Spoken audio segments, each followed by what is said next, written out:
when she had an exhibition at Xchanges about 3 years ago. 3 years, and I saw her work and was inspired by it. One of the more interesting exhibitions I saw happening in this space at that time.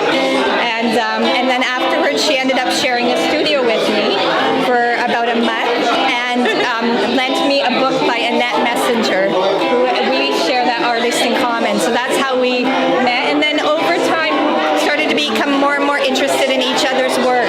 And then decided last December to collaborate on this exhibition because we saw similarities between our work. We saw that there's a delicate quality to both of our works and an obsessive quality. They both involve processes where you do the same thing over and over and over again. And and we have similar interests. I think similar interests as people engaging with the world and struggling with the world and just trying to be honest in what we do, I think. And that's how we, I think so. Yeah. And then we started talking. Yeah, at some point we started talking. We had conversations. We had conversations together. And then I actually approached her last December and I said, hey, do you want to put in a proposal together to Xchanges? And then it was accepted. And since then we've become closer and we met regularly and did some drumming together. We did some felting together. And we mostly got together to try to talk about the exhibition and ended up talking about our lives, how complicated our lives are. And that made everything really well. Yeah, it's fantastic and really impacted the work. Yeah, that really impacted. And I think over time it affected the work without, indirectly affected the work. But I don't think the work would have been as good together if we hadn't spent all that time getting to know each other. Yeah, for sure. Like there's pieces where it's directly impacted by stuff that we discussed, which is fantastic. Yeah, fantastic. Yeah. How do you come with the title? How we came up with this. Well, I don't remember actually. I don't remember. I'm not sure how we came up with the title. Probably kind of like mind mapping, or we were throwing out ideas or concepts or something, and then We oscillated back and forth, and we ended up getting the title. I think actually that's how we did it. Yeah, it We were going back oscillated out of us. That's how we came up with the title. Do you want to know something about what the title means? So the word oscillatio comes from oscillation, and Sarah and I have spent a lot of time talking about how the world on a whole is sort of hums in reverberation, and there's movement is an essential part of the world, and also our practices oscillated together. We noticed that there was some back and forth influence between her and my practices, and they informed each other. Yeah. So they were sort of collaborative without us intending for them to be collaborative. It just happened. It was very organic, a very organic thing. And so oscillatio has to do with that, but it also has to do with small things like particles or, the strings of a guitar or the blood flowing within our bodies, our hearts beating, the ebb and flow of the ocean. And we just realized that everything is in oscillation because nothing is fixed. Everything changes and changes second by second by second. Yeah. And you can't relive that minute ever. So No, and it's very disturbing. I find it disturbing in a way. The idea that everything is moving is unsettling. I'd say unsettling, but also exciting. totally exciting. Yeah. We're like an old married couple. We can read each other's minds. That's what happens when you oscillate a while together.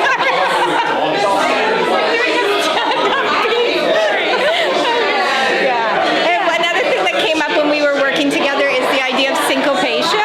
Like we talked about how our processes oscillated back and forth, and how things like our families came into it, or small things that happened to the day, and they actually came in, and that oscillation wasn't really this kind of back and forth, but it was like something came in and interrupted it, and so that movement was somehow sort of syncopated, or there was a contratiempo to it, and it wasn't just this. It wasn't just flowing. Yeah, no, but it wasn't constant. It was interrupted at times.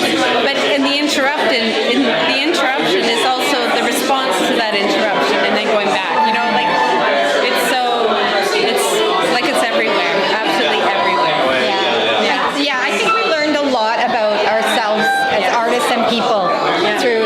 process? And for me, it was a really interesting process too, as I just inhabit my body in this space, in this in this room, in this building, in this world, in this it just keeps getting better and better, or bigger and bigger, and yet I realize how small I am and insignificant, and so there's that as well. I'm important, but I'm not really.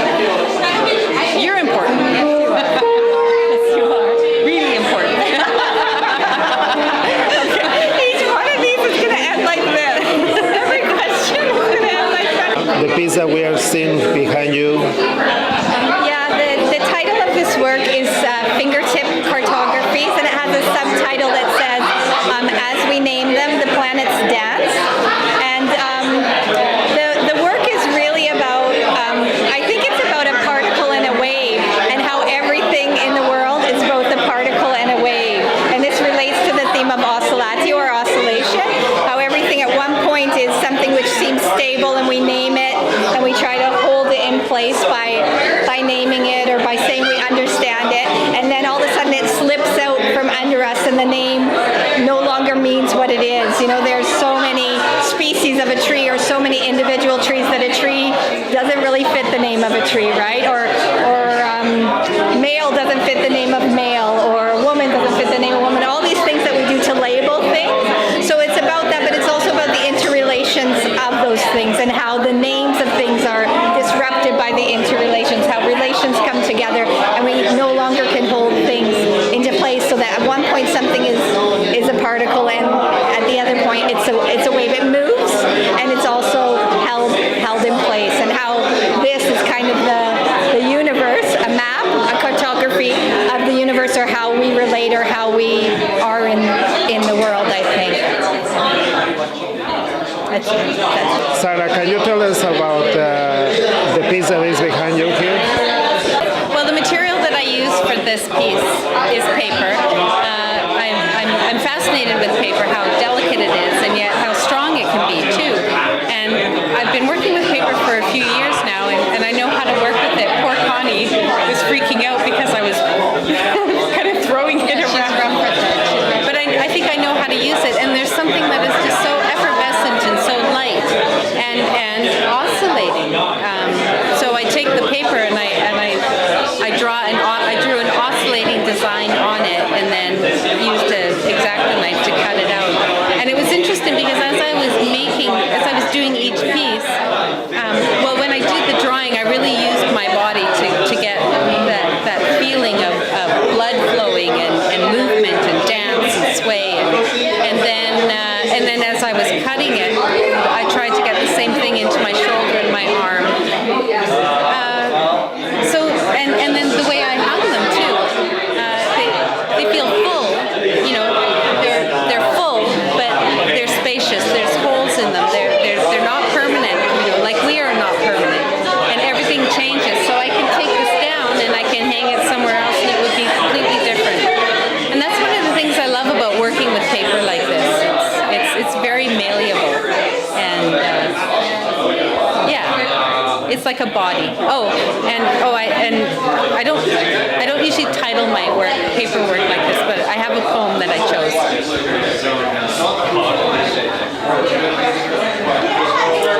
And it's just a portion of an Emily Dickinson poem, and the poem is it soars and shifts and whirls and measures with the clouds in easy, even dazzling pace, no different than birds. And I just love that. I love Emily Dickinson. So that's what this piece is called. What was the connection between your work?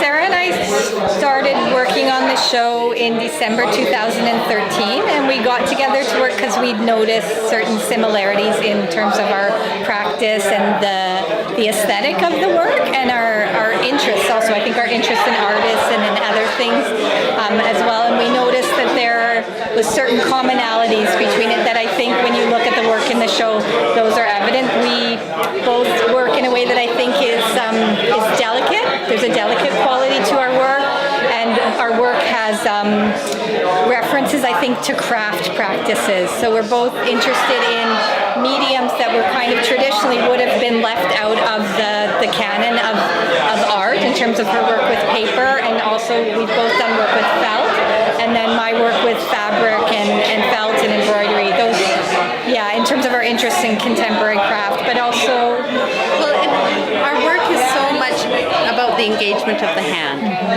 So you can see in the work that in our work that we use the hand, and that's a huge part of my aesthetic. So like when I'm painting, I actually make my own canvases because it has to be. So, and there's also it's also okay if there's mistakes because it's handmade. You know, we're makers. Connie and I are makers of things, and I think over time, the more we met and the more we talked about life, not the project, we got to know each other, and I think that kind of thing just builds. You know, it builds organically and naturally, and the more trust we had in each other, and the more we admired each other. And I think you can see it in the work, and I don't think that's something you can really talk about. No, I don't think so. I think it just happens, but you need to have trust and honesty and intent and you know, realness. Yeah, and I think there's also something similar in we both, I think, love materials. Yeah. We have a love of materials and love taking our hands and engaging with those materials. Almost, I don't want to say meditative, but in a practice that becomes almost obsessive. It's over and over and over again, the same type of activity, doing the same thing over. The same motion over. And I almost akin it to the line between nurturing and smothering something. Our practice is almost like that. It's obsessive to the point where I love doing this. I could do it forever, and I'm almost going to kill this work because I'm going to give it so much, right? In terms of that. So I think there's this obsessive and careful and obsessive quality to both. Full of care. Full of care. Like using, making the work is for me it is very meditative, and I'm quite obsessive about it as well. But in making the work, because I always strive to try and make the perfect something, knowing that I never will. Like to cut the perfect circle, I will never cut the perfect circle, but I can attempt. I can try. So every time I try to cut a new one, that I'm excited and eager to do it, and then I mess up, and it's not a perfect circle. And you end up embracing that mistake, and right? loving it. Yeah. And I think that's similar, like especially the embroidery piece that I did, I intentionally tried to, or even the small paddle balls, the way that the stitching is on those, it's not meant to look perfect. It's meant to be something that shows that to make things or to engage with life, you have to engage with it rigorously, and it's like a stumble, and it's not easy. And I want to show those messy bits of life and our process, and I think both of us are quite happy to almost celebrate that element of mistake in our work.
are